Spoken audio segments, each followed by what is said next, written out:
right.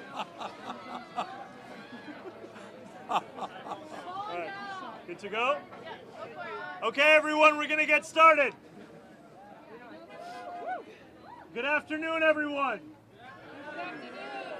It is a pleasure to be here at a picket with Starbucks workers like the ones on my right and the ones on my left. Workers who are braving the December cold and the much deeper chill of unfair labor practices in this city and across this country, and the fear that has come with that of union busting while they demand the better working conditions that they deserve. Like so many working people across this city, these are not demands of greed. These are demands for decency. These are workers who are simply being asked to be treated with the respect that they deserve. They're being asked that their labor be repaid in a manner that allows them to build a dignified life. And I joined them because I want to do everything that I can to show my solidarity, but also because I know that far too often the voices of everyday working people are not amplified with the volume that management so easily receives. So I want to share a few numbers with you here this afternoon, numbers that I hope will place this struggle into some sense of perspective. 36.2 billion. That is the amount of money that Starbucks made in revenue just last year. 95.8 million. That's the compensation package that Starbucks CEO Brian Niccol earned for 4 months of work last year. 6,666. That is how much times larger Niccol's pay was than the average Starbucks barista's salary. 400. That is how many labor law violations the NLRB has found that Starbucks has committed. 120. That's the amount of stores that are on strike, and 85, the number of cities that they are taking place in. Now, what these numbers show us are a two-pronged picture. On one side, corporate greed and self-enrichment at the cost of its own workers, and on the other, remarkable solidarity by those workers who have been exploited and mistreated time and time again. Solidarity, as much as we speak of it, we have to remember, is not an abstract concept. It is measured in picket lines, stood on in the rain and in the sleet. It is measured in rent payments that workers do not know if they will be able to meet, childcare bills they do not know whether they will be able to afford. And it is measured in strangers who have never met one another, linking arms to fight for a shared goal and a fairer future. Because how else could we describe being on a picket line with Starbucks workers, alongside workers of 32BJ, alongside workers from HTC, alongside workers from WGA, alongside workers from every single sector across this city, because we understand that no matter our trade, we are workers at the end of the day. And I am proud to be here today, and proud that senior members of my transition team and administration have joined Starbucks picket lines in the days and weeks prior. And I am proud to stand here alongside incredible elected officials at the city level, at the state level, and also to my left, Senator Bernie Sanders of Vermont. Because all of us are united in the belief that we must build a New York where every worker can live a life of decency. We must build a New York where our words do not ring hollow as we say that this is a union town. And we must build a New York where the workers who power it are able to afford to live in it. Thank you so much. And now, Senator Bernie Sanders. Well, it is an honor for my wife and me to be here with you, to stand with striking Starbucks workers who are telling this company they are sick and tired of corporate greed and sick and tired of union busting. That's right. And what the mayor-elect just pointed out is that what is happening here on this picket line is happening all over this country. We are living in an economy where the people on top have never, ever had it so good. You got one man owning more wealth than the bottom 52% of American households. And while the CEOs make unbelievable salaries, 60% of our people in Vermont, in New York City, all over this country are living paycheck to paycheck, struggling to pay the rent, struggling to pay for health care, struggling to put food on the table. And what Zohran and I are dedicated to is creating a nation and an economy which works for all of us, not just the 1%. So I just want to thank the Starbucks workers for their courage here and around this country. We are going to prevail. Thank you very much.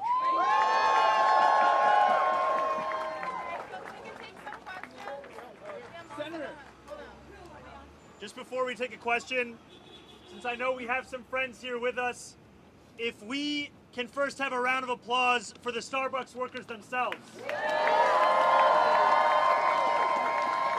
We have Kai Fritz on my left, Noor Hayat on my right, and we have so many workers who have inspired us every single day, and I just want to say thank you before we even start the Q&A portion of this.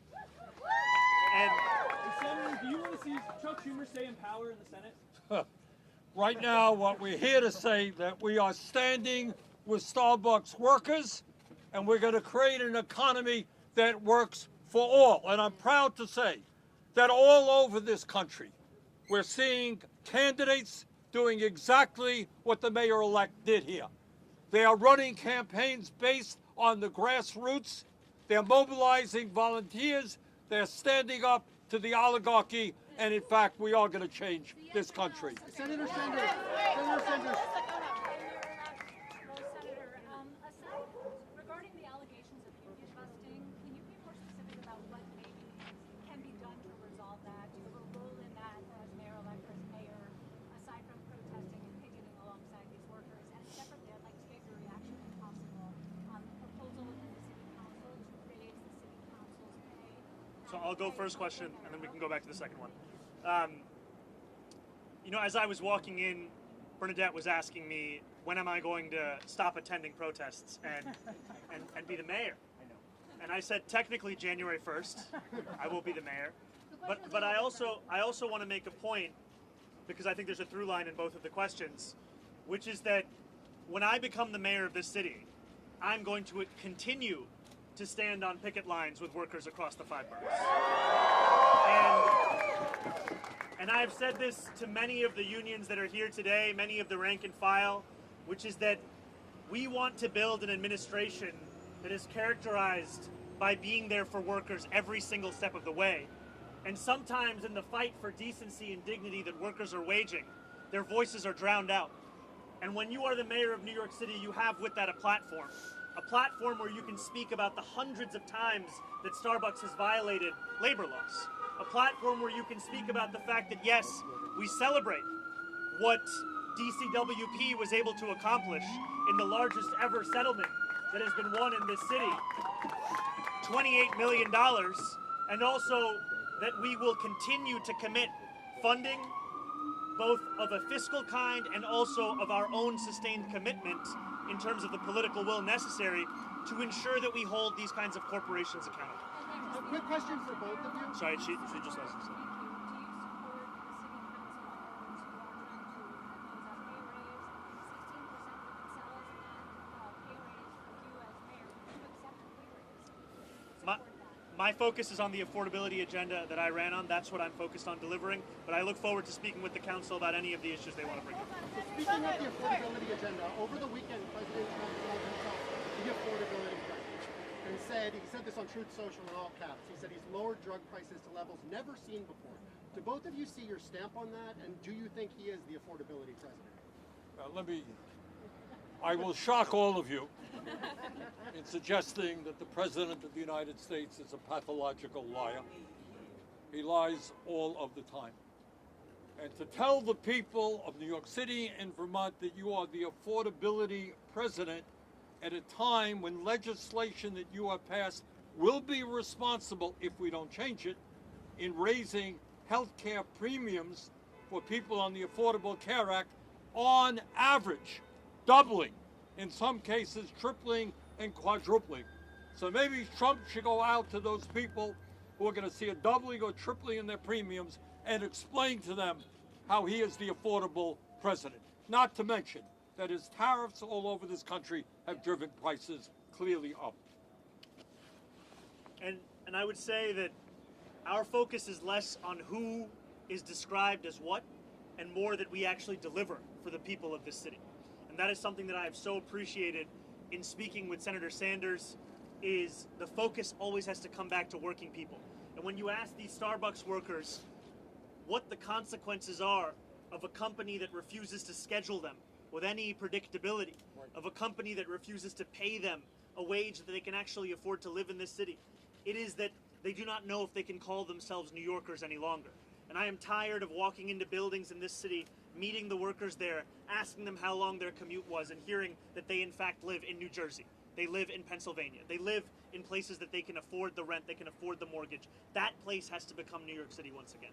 Do you think I was speaking with workers before you arrived, and they say that many of the scheduling issues addressed in the settlement actually haven't been addressed. It'll be up to your city hall to follow up on that. Will your city hall follow up? And if you could, sir, a comment on the casinos passed today. I know you have objections, but said you would not stand in the way. Is that still your position? So to your first question, absolutely, my administration will follow up on this. And to your second question, I've expressed my skepticism and my own questions around the economic development that is often tied to casinos. And also I respect the will of voters who voted for this in a referendum. And I look forward to the prospect of working with unions to ensure that every job created is one that is actually a union job and that creates for a dignified life. All right, Vern, back to the pay raises. Are you worried, though, that you ran on this affordability message and one of your first actions as mayor could be approving a pay hike for yourself that could put you over $300,000? Mr. Sanders, what do you think? Should he be making $300,000? Well, all I can tell you, for a variety of reasons, Congress has not had a pay raise, I think, in 15 years. I'll let the mayor deal with this issue. People here are trying to make a living wage. Do you think that would pose a very odd optics situation for City Council and yourself to be in? I'm not worried about the hypotheticals at this time. What I can tell you is that every single day from now until I become the mayor and then after that is going to be focused on how we can improve the working conditions for workers across the city and the conditions for every person who calls the city their home. I wanted to see if you could respond to these allegations that Irfan Burji offered a job in your administration or a job in your transition team in exchange for donors to your super PAC. So I do not know this man. I could be very clear and direct with you that the days of pay-to-play politics are coming to an end with my administration. We are an administration that will staff up on the basis of excellence, on the basis of outcomes, not on the basis of relationships. All right, Sarah, over here.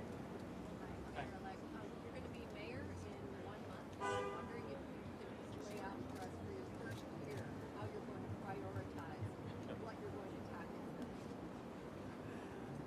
I can tell you. That's an easy question. Very easy. The core of it is going to be on affordability. The core of it is going to be on fulfilling the central three campaign promises. There are many here. In fact, I think, Kai, you were saying that you were actually on stage with us at the Forest Hills rally, where we celebrated alongside Senator Sanders what this campaign really is about. It's a campaign that is about freezing the rent for rent-stabilized tenants, about making buses fast and free, and delivering universal childcare. It's a campaign that will be done in tandem with federal partners, with city council partners like Alexa Aviles and Tiffany Caban, who are here today, as well as with state partners like Assemblywoman Claire Valdez, who I think is also here today. And every single day has to be spent towards fulfilling that agenda, and then also, as was being said earlier, to ensuring that we are fully following through with the protections that New Yorkers already have, but are seldom actually utilized. We are speaking about laws being broken in this country and in this city and yet so many corporations do so because they know they will never be held accountable. When we think about wage theft in this city, it is something that is rarely treated with the kind of seriousness of other levels of crime. We have to treat it all as something worthy of our attention. Zohran, can I ask a question? Many of the workers in this city are immigrants. When you met with President Trump, did you get a concession from him around ICE raids and not moving into this city? And then I have a question for Bernie Sanders. And that question is, do you think if you succeed with your Fight Club and other senators, With our what? if you succeed with the Fight Club and other senators who support your mission to unseat the minority leader, Chuck Schumer, it will open up space for progressive candidates that represent what the two of you stand for today? Want to go first? I'll go first. When I met with the president, I made very clear that these kinds of raids are cruel and inhumane, that they are raids that do nothing to serve the interests of public safety, and that my responsibility is to be the mayor to each and every person that calls this city their home.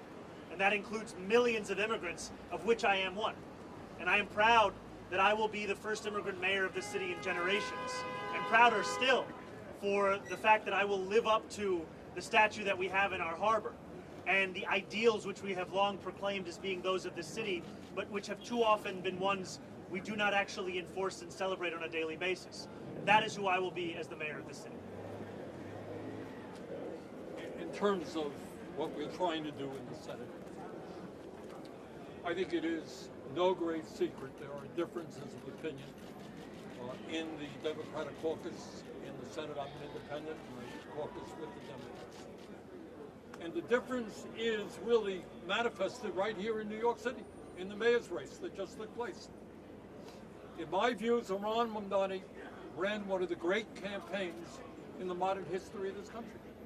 He started off at 1% and he won. And how did he win? He won because he put together tens and tens of thousands of volunteers who knocked on doors. He won because he had the guts to talk about the oligarchs and saying that when he was going to become mayor and when he will become mayor, he's going to stand with the workers here at Starbucks and workers all over this city. And what we are seeing in America right now, in congressional races and Senate races, you're seeing more and more candidates standing up exactly the same way that Zohran did.